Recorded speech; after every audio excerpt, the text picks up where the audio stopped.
Hello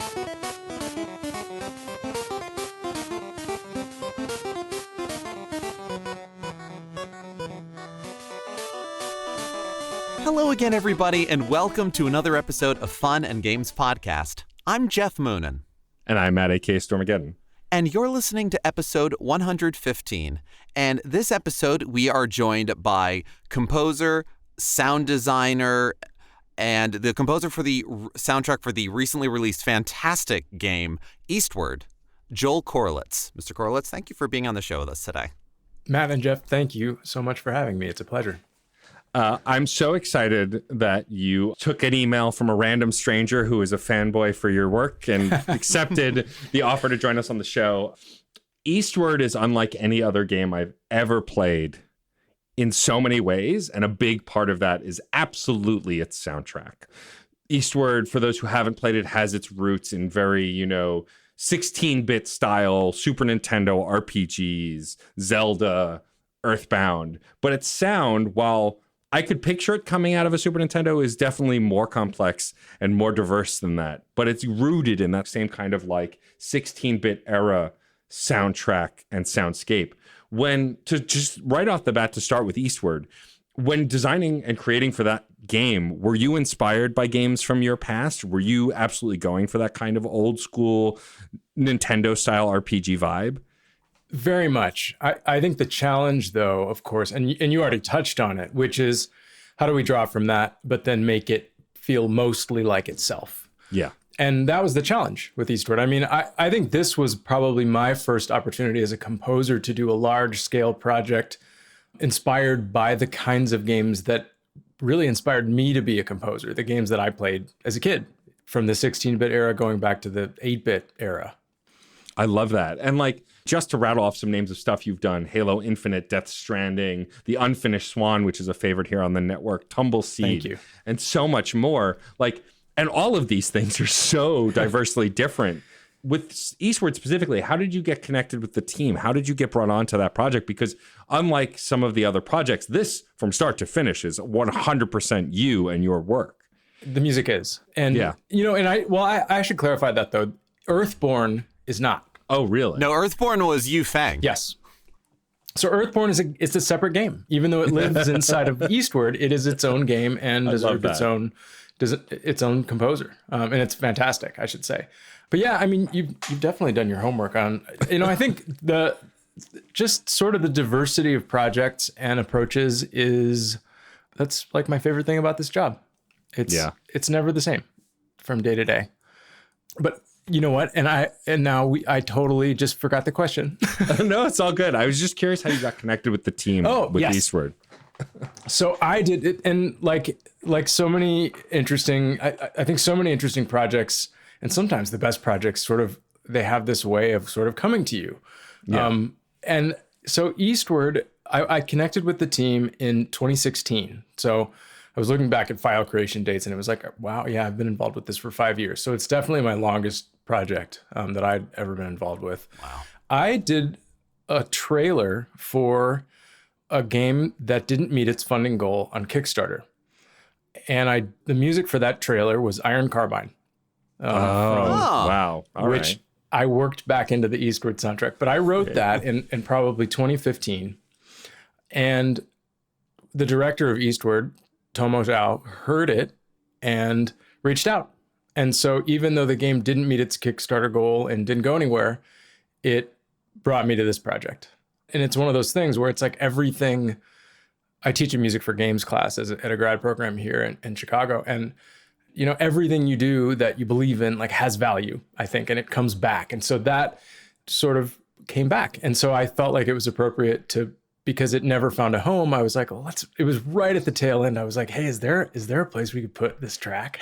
And Tomo was like, yeah, let's put it in this scene. And so we adapted it a little bit. I changed the palette. But yeah, so that's how I came to Eastward, or how Eastward came to me. It sort of came out of the blue, but it was brought to me from something else I put out there. It's fantastic. Now, do you often find yourself bringing old ideas that didn't have a home yet into newer projects as they happen? You just sort of let them flow? Or do you sort of okay, now let's clear the table. Here's a new project. Here's the vibe. I almost never bring old projects or old work or, stuff I have sitting around into new projects. Unmatched it's pieces. It's a rarity. And I think it's something that I think people think happens more often than at least, well, I can only speak from my experience, but I think it tends for me to happen less often than you'd think it would, because it's like, as a composer, I have so much stuff that's on the cutting room floor. It's like hours and hours and hours. And it's like, I think that's the real job of being a composer, is listening to and responding to feedback and all this stuff. And what that generates is a whole bunch of stuff that doesn't make it into the game. And I think it would be natural to sort of think that all that stuff can find a home. But I think my experience, at least, has been every project deserves such a specific custom crafted approach that very often the things that you just have sitting around are not quite right. So this was a rare opportunity to be like, hey, could this work? And I think it was the piece that sort of brought us together. So I kind of worked it in, but yeah, it's rare for that to happen. It still is sort of connected to the project in that way. It is. Yeah, indirectly it is. Now, a lot of the diverse projects you've worked on, something that I noticed that is sort of a connecting factor is how they are very much exploratory soundscapes. And I know that Eastward is a little more of again, in that very retro style, like, here's the tunes, let's go. Yeah. But stuff like some of the sound design work of Death Stranding and, yes, in prep for this episode, checking out some of the installation-based work that you've done, as far as the sound that you find as you go into places. Very much Unfinished Swan is so much of as you go somewhere, like, you begin to hear these things pick up and whatever it is. When you start a new project like that, if you're not bringing anything and it's a new thing, do you go by typically instrumentation, vibe, texture, or is it just sort of just kind of woodshed it till something feels right? I can give you sort of what's going to sound like an unsatisfying answer that I think will hopefully turn into an unsatisfying answer, which is it's a little bit of all of those things. Well, yeah. And here's the more, I think, kind of interesting part of that answer, where I'm sort of going to commit to a process here, which is I try to go in with no preconceived notions at all, because my feeling is that every game is its own universe with its own rules. And I don't mean this term to sound as clinical as it does, but its own branding. So yeah, everything kind of has a rule. And at the beginning of the process is absolutely the hardest, because you are figuring out what that rule set is while at the same time trying to create stuff that fits it. And you don't know what fits it until you've sort of gone too far in one direction and then had to pull back. So that's a big part of my process. Now, I think you've hit on sort of what I tend to gravitate toward really well, which is I tend to sort of think about music in like spatial terms, like thinking about music as a space that a player moves through and kind of exists in, rather than a piece that flows from point A to point B. Now, that's always on a continuum, and I would say that Eastward's pieces, because they are more inspired by games of the past, that they do kind of inhabit a more melodic and linear and chordal structure than some of my other work. But I do try to make music feel like a place that you can sort of exist in. That's exactly what Eastward sounds like to me. I think the reason I resonated with this game so much is the soundtrack. I mean, I love a lot about this game. Thank you. Like, the characters, the mood, but like even Sam's theme, like every time you hear it, that's Sam. That theme conveys her character, even though her character kind of changes over the course of the game. But even stuff like one of my favorite tracks, which is one of the shortest tracks on the entire soundtrack, the cooking music, absolutely conveys the cooking theme. When Geoff came over a few weeks back, we were hanging out and I was showing him the game before he got to play around with it himself. And I showed him the cooking and I was like, this song is this moment. Like, cooking in video games is so specific, a satisfying thing. And what I love about that theme is that it's so satisfying. And also, I didn't know until like halfway or 2/3 of the way through the game that you could skip it, because I never wanted to. I just bob my head along to the tune every time, because it's just so much fun. When creating stuff that's so specific like that, or even like the dark music, like things that are so tied to the scenes they represent, did you get to see these scenes before crafting them? Did you get to see these mechanics before crafting them? Most of them, yes. I didn't have a build of the game until fairly late in the process, which is as typical as any other process. Like, sometimes I have one early, sometimes I never get one. Sometimes I'm just going on screenshots, so it's, I've kind of learned to adapt to whatever materials are available, even if it's just like a description of the scene. Mm-hmm. So, I knew at the onset, I knew the story, the overall kind of arc. I knew a little bit about the environment and the world. I think those sort of broad stroke, like 30,000 foot down view of like everything at once helped sort of establish Eastward's sensibilities early on. And then later when I was doing pieces for like what's called the Black Train in the game, like one of the darker pieces, the cooking music, we already kind of had the overall branding established. So we could do a piece, or I could do a piece and then share it and be like, and I would know by the end, like, does this fit into our overall aesthetic and sensibilities? So the cooking music, that was fairly late in the process. So I was like, okay, I know what to do for this. And I did actually have the footage of the cooking. And anytime I can sample a bunch of stuff and throw it, and that was just, that's all. I wanted it to sound like kind of tasty, like just really like tactile. And so it actually has, I can't honestly remember what I was cooking, but I think I threw on like a slab of tofu or like an egg or something into a pan and it really crackled. And so I used that, and those are my pots and pans in that piece. I love that. That's so brilliant. Like, this is easily one of my favorite soundtracks of the year. And there were a lot of great indie soundtracks this year. Boyfriend Dungeon, Death's Door, like all of these games that had great aesthetics. I'm playing Death's Door now, and it's phenomenal. I love it. It is just, like, it's exactly what I wanted at this moment. It's one of those games that I saw the preview for it on one of the game trailer compilations and was like, I need to play that. And then I forgot about it. And then a friend of the show and a friend of mine, Jesse Vitelli, who reviews over Prima Games, was like working on the review for it and showed it to me and was like, oh, this, I remember this game. I wanted to play this, and like immediately went out and bought it.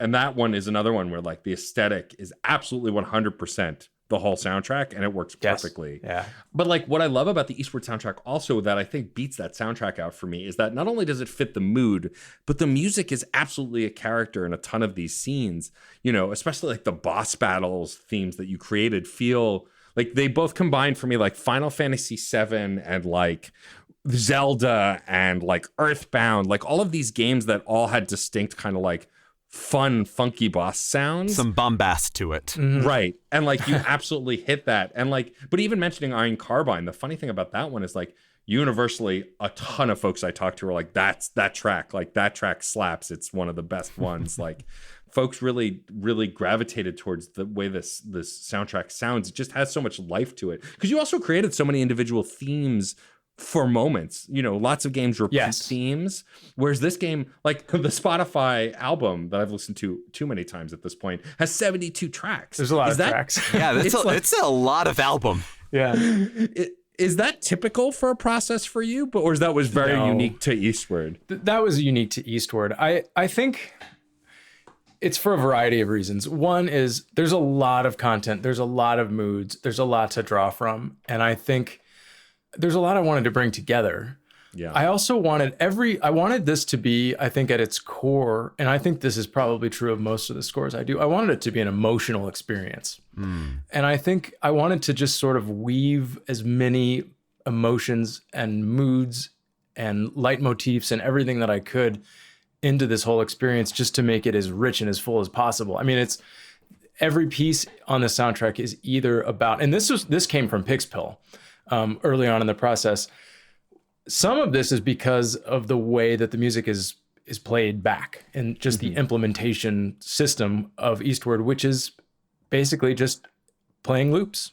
And it's a playlist. It's like a living playlist that kind of picks a track based on what you're doing.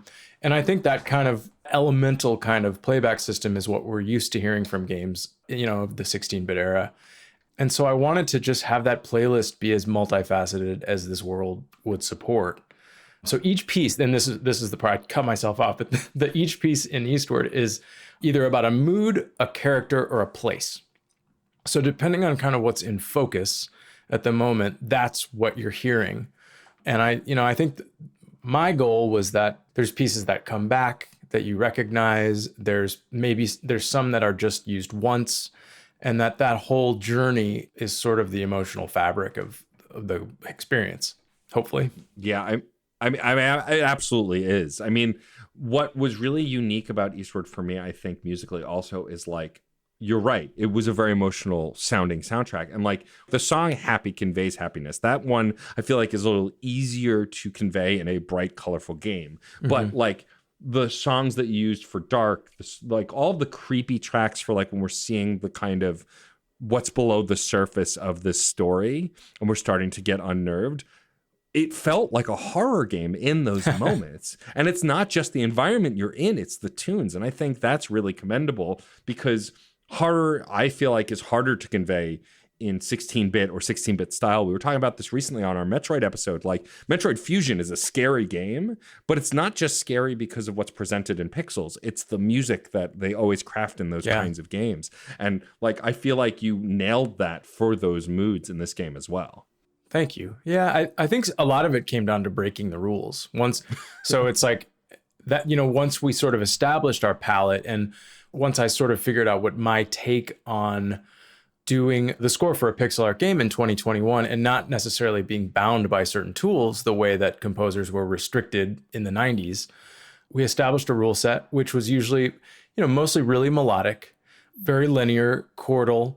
And then I did like 13 ambient pieces that don't have any of that. Where it's like languid, kind of a lot of discordant stuff happening, sounds that just wouldn't be played back by, you couldn't get those sounds on a 16-bit system, and they just don't, they weren't built for that, and they don't make those kinds of sounds.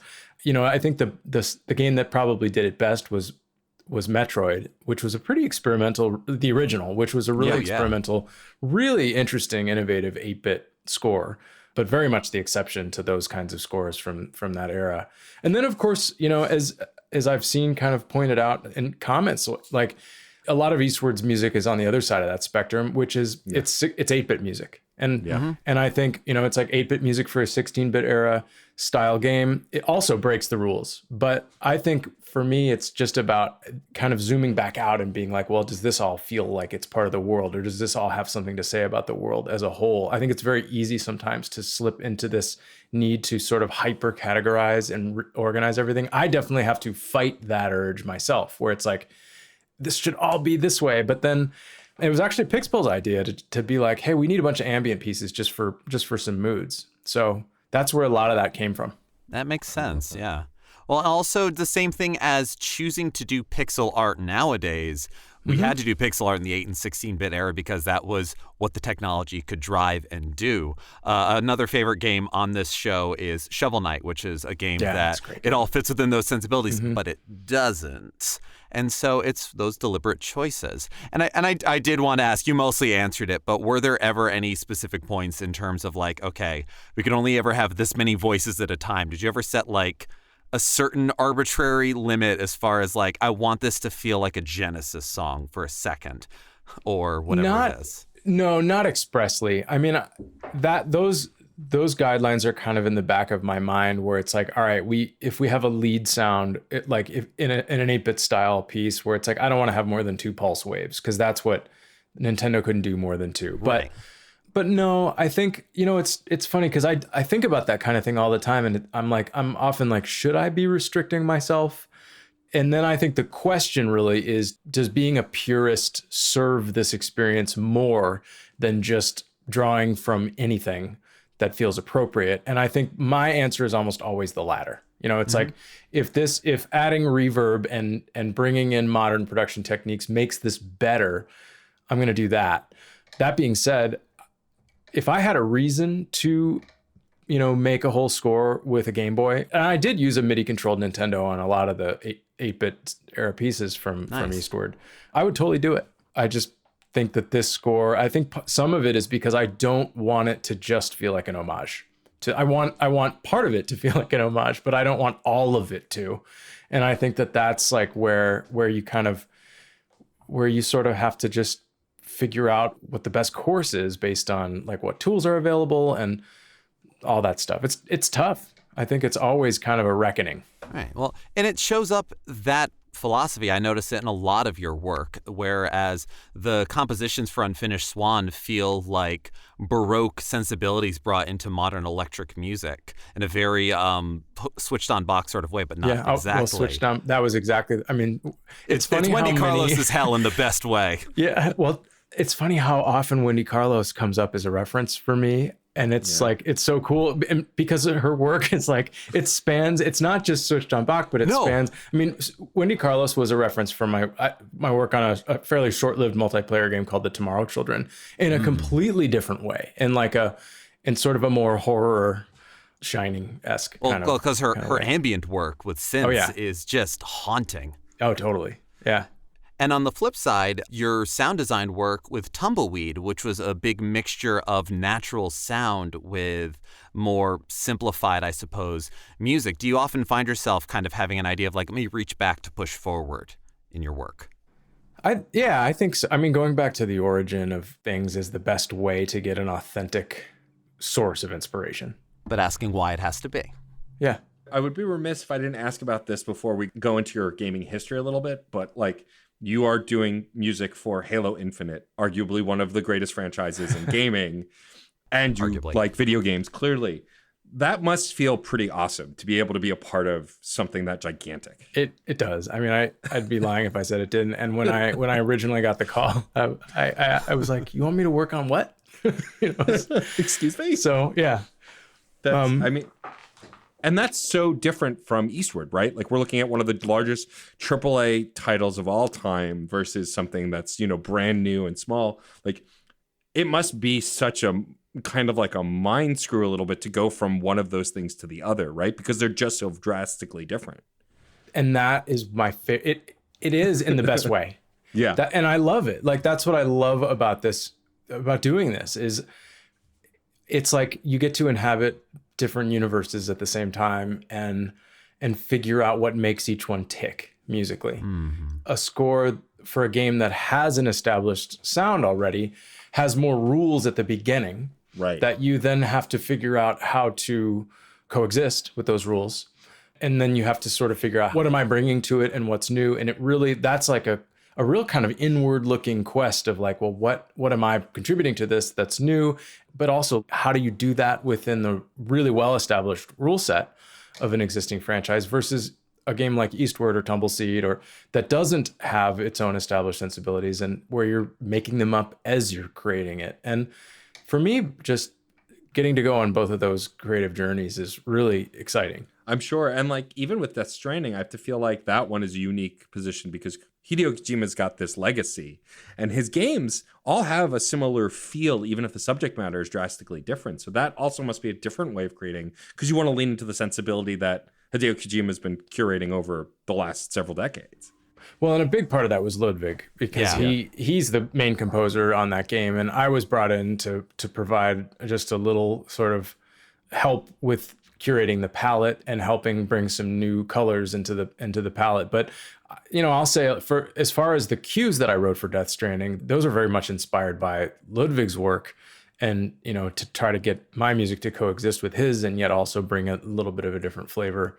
That was a really interesting, really unique process. I have to imagine it's just got to be so different from like when you have 100% of the reins, trying to figure out how to collaborate in a way that you want both everything to flourish together. Yeah, exactly. Yeah. And Death Stranding, I understand that Ludwig asked you to come in and do that. Whereas for Halo Infinite, you're also working alongside Gareth Coker and Curtis Schweitzer.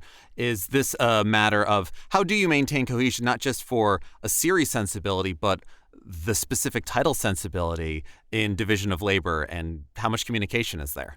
Well, the best part of it for me is that it's not my job. I get the music supervisor helps figure that out.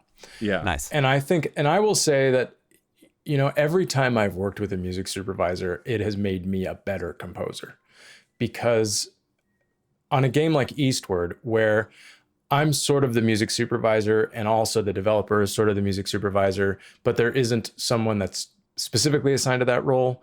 We're all pushing ourselves, but there is nothing like working with someone whose job it is to push you, and it always makes me better. And I think what it makes me better at is the part of being a composer where it's where your job is mostly to listen and respond to feedback, which really is the job. But yeah, I mean, the short answer is for bigger games that had, more composers involved, I was able to focus pretty much only on the act of creation and design.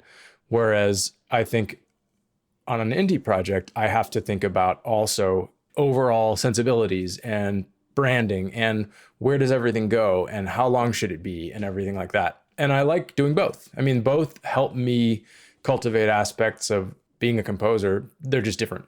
I love that. Let's talk a little bit about your gaming history. It's clear that you play games, and let's go back, way, way back. What was the first game you ever played that stood out to you? I think so. I was really young when I remember going over to a friend's house and playing Atari 2600. And I would say, so this is probably before the first game that really stood out to me. I mean, I remember playing Pitfall and thinking, wow, this is really deep. And like Pitfall 2, especially because it had the backgrounds would scroll and it was like much more, it felt like an open world game, I guess. I mean, I should go back and play it now. But I would say the first game that came out that really blew my mind. And I'm sure that this is sort of kind of a standard answer, but I think part of the reason for that is it was so special to everyone that played it, especially after the Atari era, which is mostly the reason I bring that up, is because so after that, there was after the Atari 2600 era, there was the Nintendo NES. Yeah.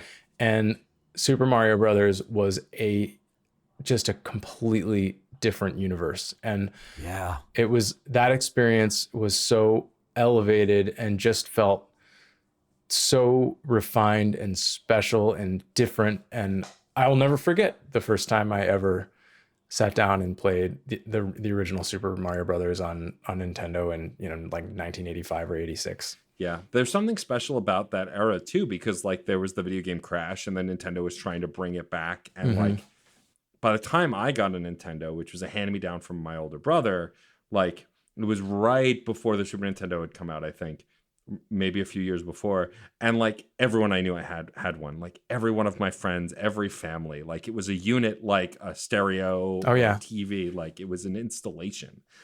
I remember one of my most rage-inducing memories growing up playing video games is the digitized laugh of the dog from Duck Hunt. Duck Hunt, yeah. Mocking me. Like if there's a hell, it's me locked in a room with that dog constantly laughing at me. You still can't shoot him. Yeah. And everyone tried. Everyone tried. Oh, you did. What are some of your favorite franchises over the years? Stuff that like really you've gotten into, stuff that you've loved to play. Do you have a favorite genre of game? I do. And and I would say my favorite games of all time are probably, in spite of the fact that I'm sure I put in more hours as a kid. As an adult, I think my favorite games are the games that remind me of the same feeling I had of playing games as a kid, but that are thoroughly modern. So and I have to put my dollar into the Dark Souls, swear jar here. But Dark Souls, I think, is my favorite game of all time. And the reason why is because it makes me feel, as an adult, like playing Zelda made me feel as a kid. And they're different. I mean, they're different games. One is 3D, obviously, like they're mechanically different, but they are rooted in the same feeling. I think the longer one talks about games, the more you realize that most connections that you find in games are arbitrary and subjective. So whether you want to pull up a rap sheet and be like, how do these connect? If it feels the same, then it's the same. Yeah. Yeah. I mean, I felt that way playing Metroid Dread, finishing that recently. I need to play it. It's good. So I'm someone, and the listeners know this, we talked at length about it for a whole episode, but like, I'm a Metroid fan. I've never, unfortunately, played the Prime trilogy, but as far as 2D Metroid goes, that's my franchise. And Metroid Fusion is one of my favorite games of all time.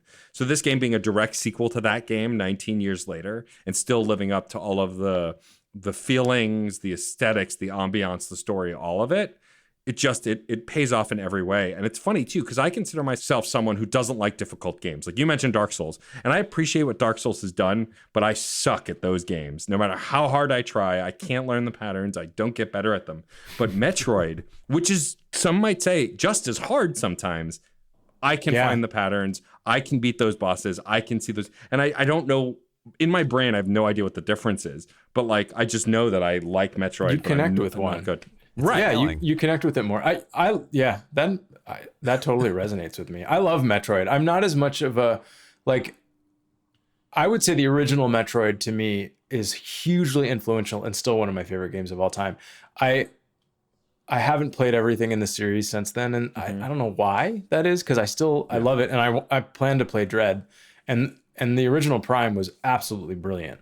Yeah. So I should some of it is I just need to catch up. Yeah. I mean, I highly recommend That's an it. eternal feeling. Yeah, totally. I mean, I will say this about Eastward, having a Nintendo Switch, and now especially having the OLED, it is one of the most beautiful sounding and looking indie games that I've ever played on that console. Wow. It just That's great shines. And like with the new speakers and everything, like... You got a nice setup. Yeah, it's a good setup. Yeah. But let's talk a little bit more about your work in games. I mean, you have such a variety on what you've worked on. Do you have, like, everyone has aspirations, of course, right? But is there a franchise that, like, if you could pluck it out of the ether, like, I want to work on this, like, I want a shot at making music for this? You know, I think if you'd asked me that a year or two ago, I would have said Dark Souls. Mm-hmm. And now I actually am not sure that I want to work on my favorite genre to play, or my favorite series to play. And so, you know, honestly, right now, I don't know if I have a good answer for that. I think, you know, for me, it's anything that is emotionally charged, that is open to new and different sounds or a different approach, is kind of what I'm most interested in. I'm doing additional music. There's a few composers involved with Solar Ash.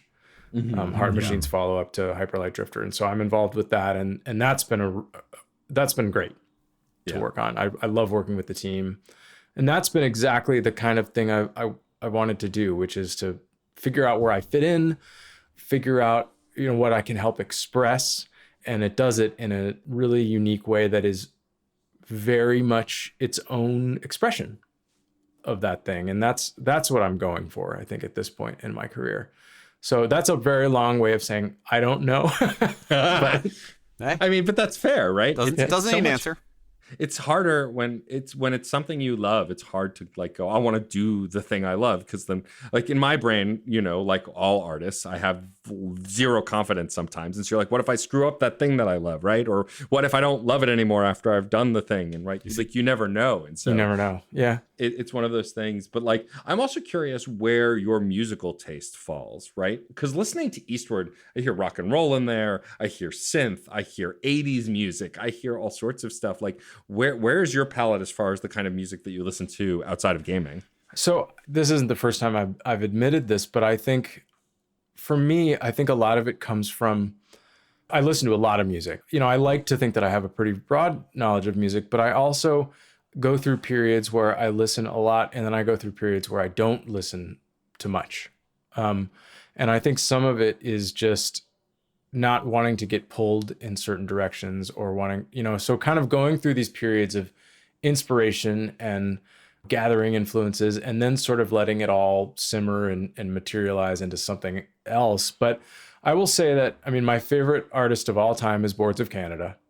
Nice. Excellent. I love them. And it's hard to not make everything sound like Boards of Canada. Sometimes. Sure. I think that is the restriction. It is a thing that, like, I think especially my compositional tastes lean into the electronic.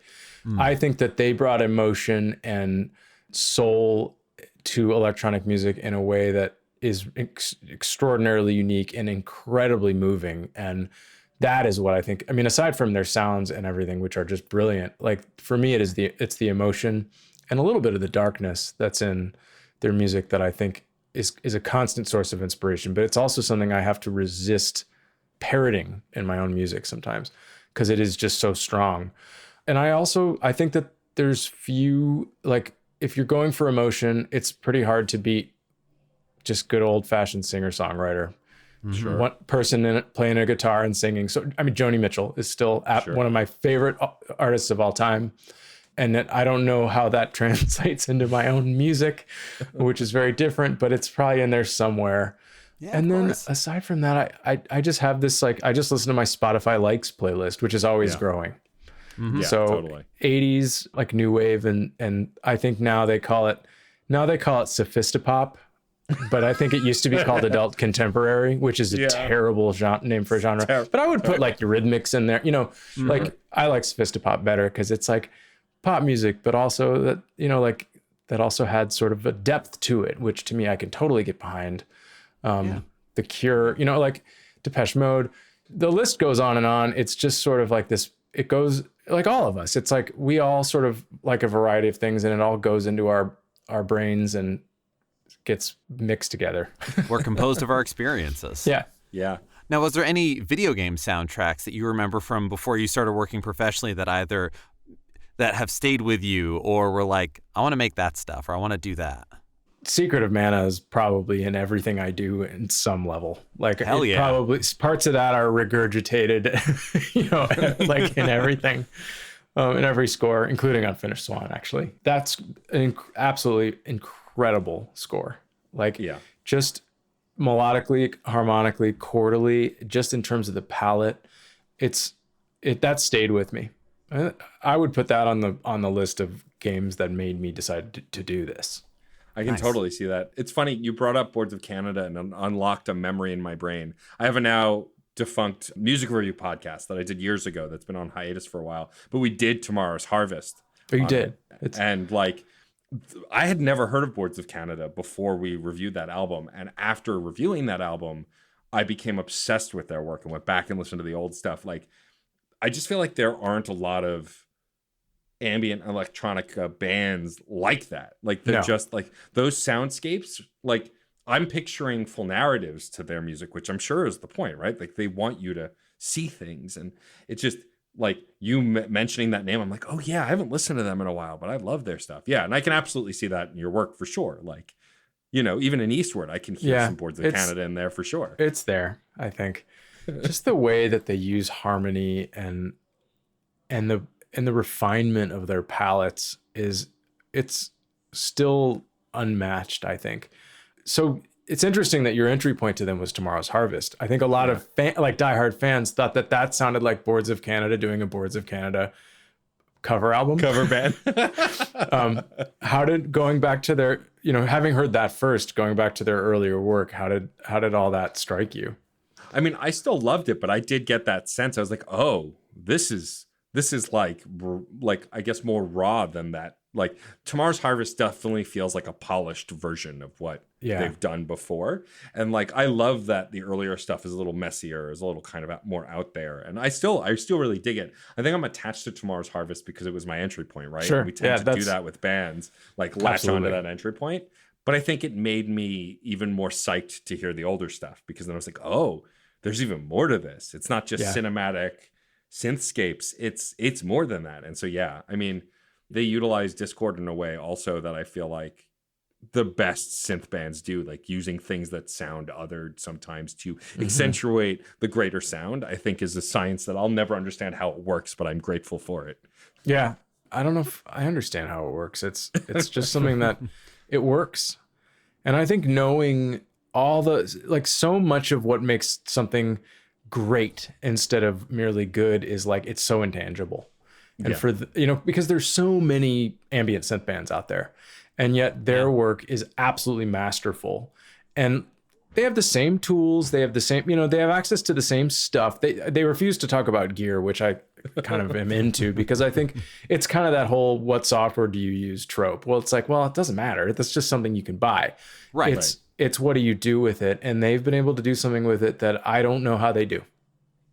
And I don't mean just in terms of production. I mean in terms of how do they conjure those emotions? And because they are so complex.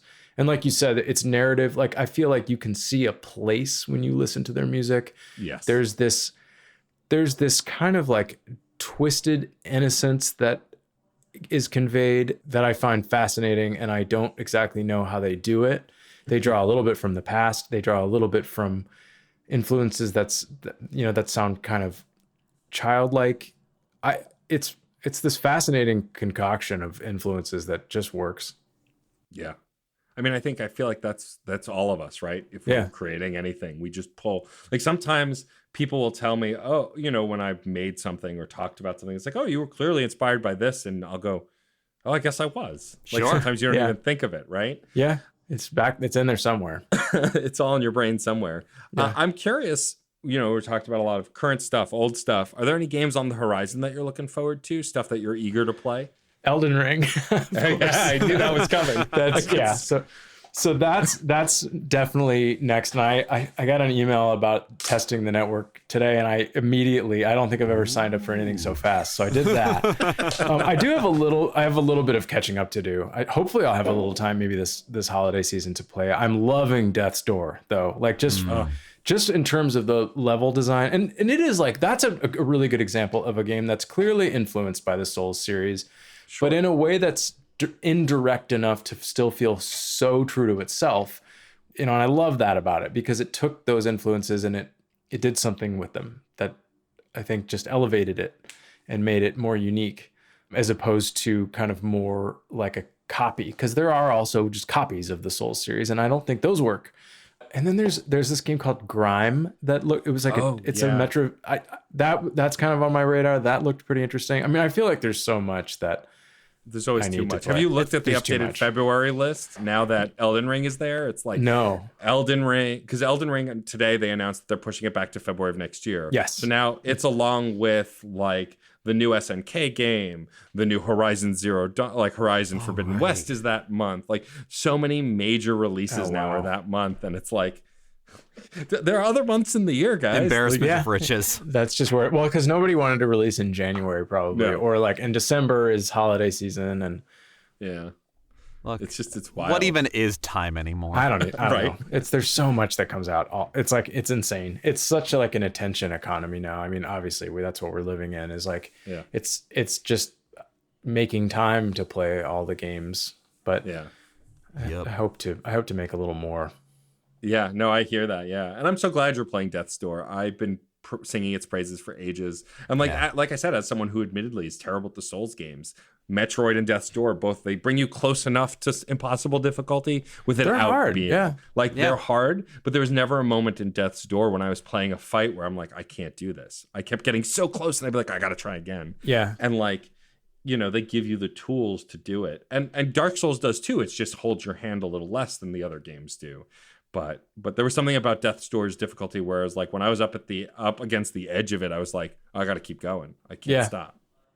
Yeah, it does. It empowers you in a way that like the combat is so well tuned, and the enemy design, and just it keeps you. I don't think I've ever put it down in defeat. Yeah. For me, it's just been like, all right, I'm tired. It's time to. It's 3 a.m. Damn it. But yeah, and and I do feel like I feel similarly about Souls. I don't want to necessarily try to be a Souls evangelist because like nobody needs that. That doesn't. But we love what we love. I have found that I bounced off of it hard. Like I think a lot of fans did, and I think once it clicked. Yeah. There are still some encounters in the first game that are just totally unfair though. So, but I think some of those imperfections for me are also just what makes it what it is.